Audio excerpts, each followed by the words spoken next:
अष्टावधानी banking या पुस्तकाच्या प्रकाशनाच्या कार्यक्रमाचे आजचे आपले प्रमुख आदरणीय कवडे साहेब, त्याचप्रमाणे आपले सहकार्यायुक्त तावरे साहेब, अप्पर निबंधक कोथमिरे साहेब, राज्य बँकेचे प्रशासक अनासकर साहेब, त्याचप्रमाणे या ठिकाणी उपस्थित असलेले होळकर साहेब, बदान साहेब,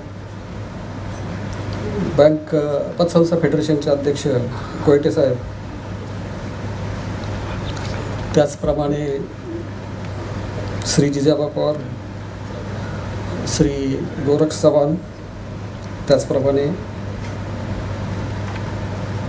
बुलढाणा पतसंस्थेचे देशपांडे साहेब आणि ज्यांनी या पुस्तकाचं लेखन केलं ते निमकर साहेब. निमकर साहेबांच्याबद्दल बोलायचं जर म्हटलं तर त्यांनी सहकारी पतसंस्था आणि बँकिंगच्या बाबतीत असे चांगलं काम केलेलं आहे. आम्ही जेव्हा वेगवेगळ्या प्रकारचे परिपत्रकं किंवा गाईडलाईन्स काही इश्यू करतो किंवा आम्ही जेव्हा काही वेगवेगळ्या प्रकारच्या कमिट्या स्थापन करतो तेव्हा निमकर साहेबांना आम्ही आवर्जून घेतो. त्यामुळे ते सहकाराचे मित्र आहेत, त्याचप्रमाणे सहकारातील तज्ज्ञ पण आहेत, हे सिद्ध झालेलं आहे. त्यांचा नेहमीच आमच्या सहकारी पतसंस्थाच्या कामकाजामध्ये सहकार्याचा हात असतो आणि आम्ही जेव्हा एखादं काम करतो तेव्हा ह्या शासनाची जी काही चांगली बाजू असते ही चांगली बाजू लोकांपर्यंत द्यायचं काम ते नेहमी करतात. आणि जर आमचं काय एखादी गोष्ट चुकली किंवा काही चुकीची बाब असेल तर ते आम्हाला आवर्जून सांगतात आणि त्या बाबी दुरुस्त कशा करायच्या आणि त्या करून घ्यायचं काम ते नेहमी करत असतात. म्हणजे नेहमीच ते एक समीक्षक म्हणून काम करत असतात.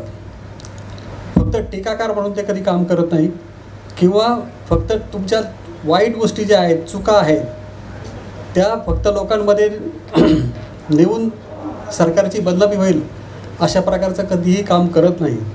त्यामुळं त्यांचं खरं म्हणजे विशेष आभार आपण या ठिकाणी मानलं पाहिजे. त्यांनी यापूर्वी जे काही पुस्तक प्रकाशित केलं होतं त्या बाबतीत कवडे साहेब आणि कोथमिरे साहेबांचं त्यांना खरं म्हणजे फार मोठं पाठबळ होतं, सहकार्य होतं.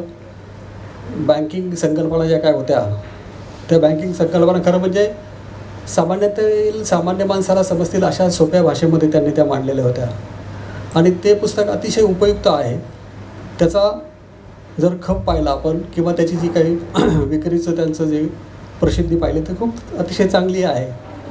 त्यामुळं त्यांना जे यश त्या पुस्तकाच्या माध्यमातून लाभलेलं आहे तसंच यश त्यांना या पुस्तकामध्ये लाभेल असं मला वाटतं.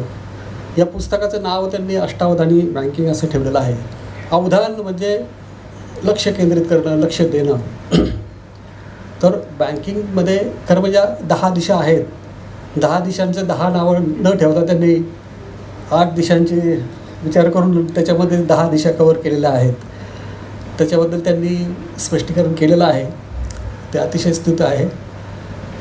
त्यांनी जे काही सांगितलं की एक लक्ष्मण रेषा तुम्ही पाळली पाहिजे. खरं म्हणजे लक्ष्मण रेषेबद्दल जर बोलायचं म्हटलं तर ही संकल्पना आपण वापरत नव्हतो. आम्ही नेहमी म्हणतो की हा नियम पाळा, तो नियम पाळा, पण आम्ही असे नियम पाळा म्हटलं की काकांसारखे म्हणतात की तुम्ही खूप नियम सांगता आम्हाला, नाही का. तर ते नियम पाळा असं म्हणायच्या ऐवजी आता यापुढं लक्ष्मण रेषा पाळा असं म्हणावं लागेल असं मला वाटतं. एक चांगली आपण या ठिकाणी एक संकल्पना आम्हाला दिलेली आहे. आता गोड बोलून आम्ही तुम्ही लक्ष्मण रेषा पाळत नाही असं सांगत जाऊ म्हणजे काका ऐकतील. तर ठीक आहे, आपण या ठिकाणी मला बोलवलं आणि या ठिकाणी बोलण्याची जी काही संधी दिली त्याबद्दल मी आपला आभारी आहे. आणि या ठिकाणी मी माझे 2 शब्द आहे ती संपवतो. धन्यवाद. जय हिंद, जय महाराष्ट्र.